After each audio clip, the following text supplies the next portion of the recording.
In primetime news this evening, guilty, 5 convicted in Manchester Municipal Corporation fraud trial. Home for justice.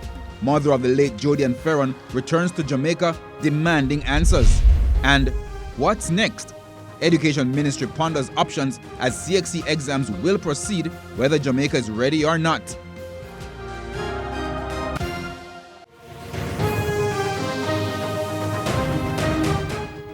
Good evening and welcome to Primetime News. We're both on air and online at onespotmedia.com. I'm Herman Green. And I'm Janella Precious. Also this evening, the Financial Week, sports commentary, E-Prime and weather. But before the break, the feedback question. Our question this evening. What are your thoughts on the announcement from CXC that it will administer exams in July even if Jamaica is not ready? You can share comments online, facebook.com/Television Jamaica and tweet us at Television Jam. Please stay tuned. Primetime News returns right after this break.